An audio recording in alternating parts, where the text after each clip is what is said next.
Ini adalah smartwatch Android terminimalis yang pernah saya temui. Layarnya AMOLED dengan ukuran yang cukup besar, resolusinya juga besar, dan pastinya sudah bisa pakai SIM card 4G. Dia sudah bergaransi 12 bulan di Indonesia. Ini dia Supercala 4G Active. Supercala ini memang paling dahsyat ya. Biasanya kan kalau desain smartwatch 4G atau Android itu kan desainnya lumayan besar-besar ya. Kalau ini terbilang minimalis, kecil, dan tidak terlalu tebal banget seperti yang sudah-sudah kalian tahu lah ya. Dari segi desain sendiri emang terlihat kotak seperti smartwatch kotak kebanyakan ya. Tapi yang ini berbeda guys. Dia memiliki 3 buah tombol. Yang bagian atas ini bukannya crown button ya guys. Jadi fungsinya itu untuk kamera. Nanti kita lihat untuk kameranya. Untuk di bagian sebelah kanan bawah ada untuk meredupkan layar dan menghidupkannya seperti ini. Kemudian tombol yang di sebelah kiri bawah ini berfungsi untuk masuk seperti ini ke menu utamanya ya.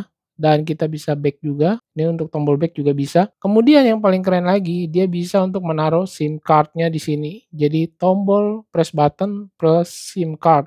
Jarang-jarang ya. Dua fungsi sekaligus dalam satu tombol. Untuk di dalam paket pembelian kita dapat bonus pasang strap. Tapi saya pribadi sih lebih suka model strap yang tipe ini ya. Dia lebih tipis, lebih lentur, lebih kecil aja gitu. Pas di lengan saya. Kalau yang satunya itu lebih tebal dan besar. Untuk buka pasang ini strapnya cukup mudah, smooth ya. Ini kalau saya tes, dia tidak ada seret-seretnya gitu, langsung masuk aja gitu. Mantap dah. Seperti yang sudah saya bilang di awal, smartwatch ini terbilang minimalis. Beratnya kalau saya timbang 50,8 gram aja. Cukup ringan ya dengan strapnya. Untuk tebal di bagian smartwatch-nya, pinggir case-nya ini ada di 11,37 mm.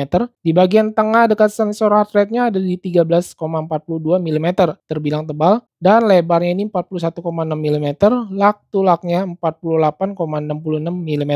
Di bagian lug to lug ini terbilang memang lebih besar ya, karena dia punya display juga cukup besar nih. Untuk layarnya dia sudah menggunakan ukuran 2,06 inch AMOLED display, resolusinya 410 x 502 pixel. Untuk bagian kualitas layarnya terbilang smooth dan benar-benar mantap animasinya nih. Di bagian watch face analog jarum jam detiknya juga ini sudah menyapu ya. Ini saya coba ganti dengan tampilan displaynya, watch face-nya yang agak terang ya, seperti ini misalnya. Yap, bisa dilihat untuk di pinggir bezelnya ini terlihat simetris atas bawah kiri kanannya ya. Dan terbilang juga lumayan cukup tipis, bezel-less gitu. Emang nggak sampai luber-luber gitu sih. Tetapi ini udah cukup tipis dan simetris. Saya tes layarnya ini ketika di outdoor cukup masih bisa terlihat dengan jelas. AMOLED-nya cakep. Dengan catatan setting brightness-nya saya fullin sampai mentok. Kalau saya perhatikan di bagian setting display, setting brightness-nya ini tidak ada auto brightness ya. Jadi masih model custom atau di setting manual gitu. Kita tinggal slide-slide aja di bagian menu shortcut-nya, turunin ke bawah. Sekali lagi dan terlihat seperti ini, tinggal digeser kiri kanan aja. Screen time off masih bisa kita atur sampai 30 menit nih. Gila lama banget ya, sampai setengah jam. Paling cepatnya itu di 15 detik aja. Dia juga tersedia yang namanya mode pelindung mata. Nah, ini kita bisa aktifkan dan tampilannya dia lebih redup ya dibandingkan sebelumnya kita aktifkan. Ukuran layar seperti biasa ya, smartwatch Android kebanyakan kita bisa atur atau setting jadi mirip seperti smartphone. Untuk resolusi layarnya juga kita bisa ubah-ubah nih. Saya memakai yang asli, bisa 1,2 kelipatan dan seterusnya. Watch face dari bawah smartwatch-nya ini terbilang cukup banyak. Ini ada mode analog untuk pointer ya ataupun digital. Yang model digitalnya seperti ini. Saya cukup suka dengan mode tampilan watch face analognya ini cakep-cakep.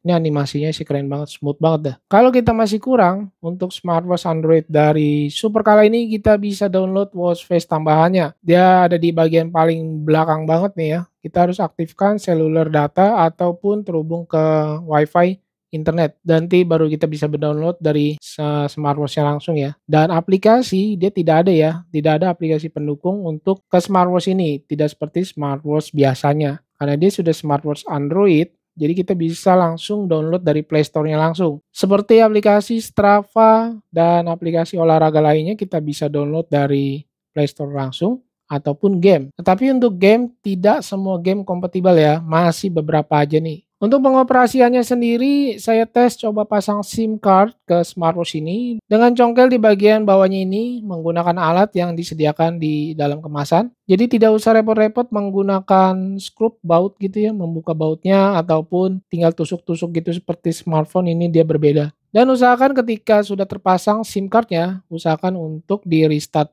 atau di-reboot ulang smartwatch Android ini. Nanti baru bisa terbaca dia punya SIM card, karena kalau tidak nanti nggak kebaca, takutnya kalian bingung ya. Di sini kalau saya perhatikan di menu shortcut bagian atas muncul sinyal 4G-nya, cukup kencang nih. Dan saya coba tes, internet bisa terbuka dengan baik dan cukup cepat menurut saya. Ini tergantung jaringan di daerah kalian masing-masing ya. Saya menggunakan SIM card dari Indosat. Untuk buka-buka aplikasi seperti TikTok, YouTube, ini bisa dan tidak ada kendala. Memang ada beberapa ini saya berasa di TikTok agak nge-lag dikit ya. Aplikasi untuk WhatsApp sendiri saya sengaja nggak login melalui nomor telepon ya, tetapi saya mirroring aja di bagian atas sebelah kanan pojok ini. Kita masih bisa tap dan kita pilih tambahan perangkat pendamping. Nah, di sini kita klik biasanya akan muncul barcode ya, dan kita tinggal scan aja dari smartphone kita ke barcode ini. Nanti akan mirroring ke smartwatch-nya. Jadi tanpa perlu repot-repot masukkan nomor telepon lagi. Untuk memori bawaan dari smartwatch-nya ini tersedia 32 GB dan dia tidak ada pilihan lainnya ya. Hanya 32 GB aja untuk memori penyimpanannya. Menurut saya untuk memori segini udah cukup besar ya. Kita bisa menyimpan lagu, download gambar untuk watch face gitu ya. Dan juga bisa mendownload aplikasi yang kita inginkan dari aplikasi Play Store. Seperti aplikasi olahraga atau Strava gitu ya. Ini masih bisa. Menu shortcut-nya cakep ya. Seperti smartphone kebanyakan. Di sini kita lihat cukup komplit. Kita masih bisa geser ke sebelah kiri. Di sini ada GPS untuk mengaktifkannya, tinggal sentuh aja seperti ini. Dan kita sentuh dan tahan untuk masuk ke setting lokasi atau GPS-nya. Konektivitasnya sendiri cukup lengkap. Ada WiFi, Bluetooth, mobile data, GPS, hotspot udah pastinya bisa. Dan saya lihat kalau NFC di sini tidak ada ya. Fitur-fitur seperti telepon ini sudah bisa lah pasti nih. Saya coba cek pulsa bisa, dan untuk telepon keluar pastinya juga bisa karena dia sudah bisa terbaca ya SIM card dari smartwatch ini. Untuk fitur-fiturnya sendiri kita lihat di sini ada browser, kalkulator, kalender. Untuk kalendernya cakep ya. Album ini untuk menyimpan beberapa foto-foto ya, seperti misalnya video, foto, dan yang lainnya nih. Yap, untuk volumenya sendiri kita tinggal naik turunin di swipe begini aja tuh guys. Wih, cakep banget. Jadi tanpa memutar tombol crown, soalnya ini crownnya nggak bisa diputar ya untuk kamera, nanti kita lihat. Untuk music, ini bukan music Bluetooth tapi music player. Jadi dia bisa menyimpan lagu, kemudian juga kita bisa atur untuk volume perbesar, perkecilnya, play pause, next preview bisa, stopwatch ada disediakan, maps ada, alarm juga ada di sini, center udah pasti ada ya, tapi dari layar bukan center fisik yang ada di pinggirnya gitu. Perekam ini untuk merekam suara ya, seperti ini. Jadi layaknya benar-benar smartphone. Fitur kesehatan seperti detak jantung pastinya sudah ada. Ya, seperti ini tampilan UI-nya cakep bener ya. Dan ketahuan saya harus memakai smartwatch ini ya. Oke, smartwatch yang satu ini akan tayang next. Ini cakep juga nih. Ya, kita lihat di sini untuk sensor heart rate-nya dia berjalan secara dinamis atau berkelanjutan. Oke, UI-nya simple, cakep, warnanya gonjreng AMOLED-nya. Di sini ada sleep data yang kita aktifkan dan satu lagi dia harus dipakai di bawah tidur ya, baru tersimpan untuk data tidur kita. Pedometer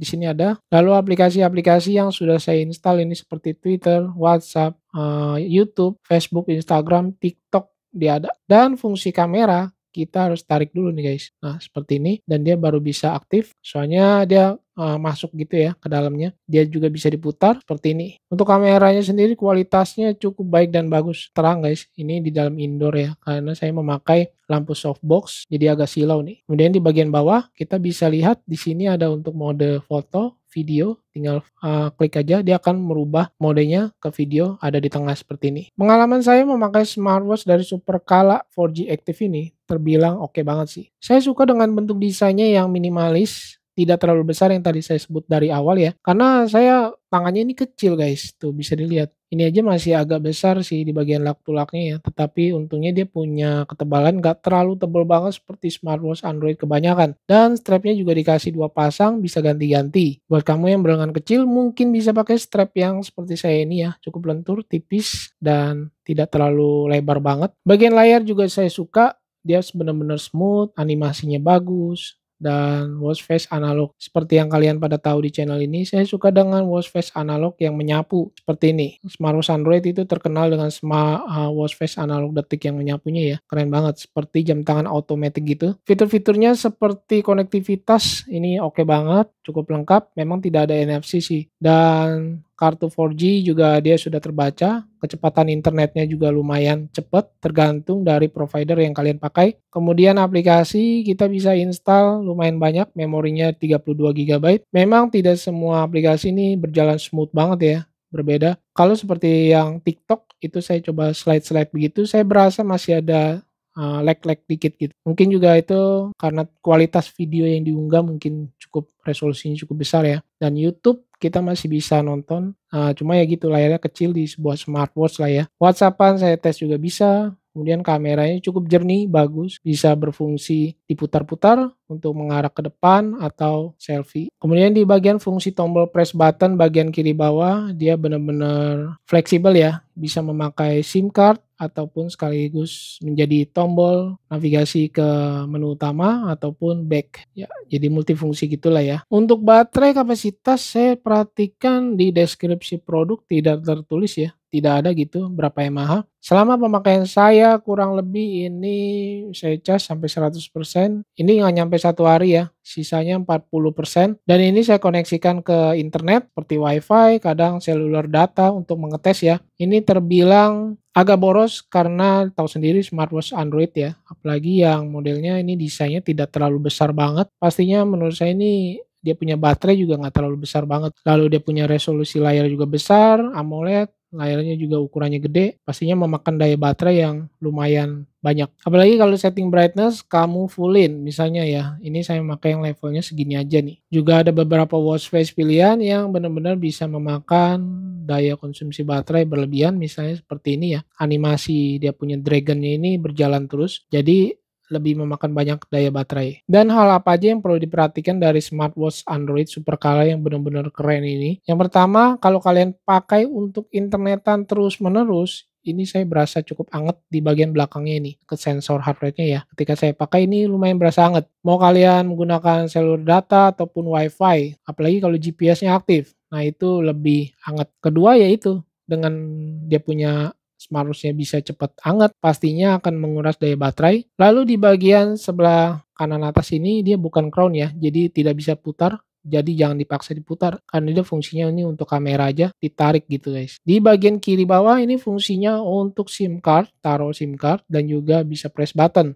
Dua fungsi sekaligus. Awalnya ketika saya buka, kemudian saya pasang SIM card, kok nggak bisa rapet. Nah, karena dia nggak bisa rapet ini, dia menjadi press button guys. Nah, dia seperti ada pairnya gitu ya, untuk trackball gitu. Jadi emangnya fungsinya dia nggak bisa rapet gitu. Jadi jangan kaget ketika sudah pasang SIM card kok nggak bisa rapet ini. Kamera dia hanya ada satu pilihan aja di bagian crown-nya ini ya. Memang bisa diputar, tapi fungsinya untuk kamera aja. Kameranya cuma satu. Biasanya smartwatch Android itu kebanyakan dua kamera, bagian depan satu, sebelah sampingnya satu. Kalau ini satu jadi dua fungsi, ya seperti ini. Menurut saya sih lebih bagus begini ya, jadi satu tapi berkualitas. Dan harganya, saat video ini tayang atau video ini dibuat, dia ada di harga 1,2 jutaan. Memiliki dua pilihan warna, model hitam dan silver. Di sini kita lihat juga dia sudah bergaransi ya 12 bulan yang tadi saya sebutin di awal, garansi produsen. Resolusi kamera dia 5 megapiksel guys. Bukan yang sampai 13 megapiksel ya, dia hanya 5 megapiksel tapi udah lumayan bagus. Ya mungkin segini dulu yang bisa saya sampaikan beberapa hari memakai Supercolor 4G Active, ya sekitar 2-3 hari lah. Cukup memuaskan dengan Supercolor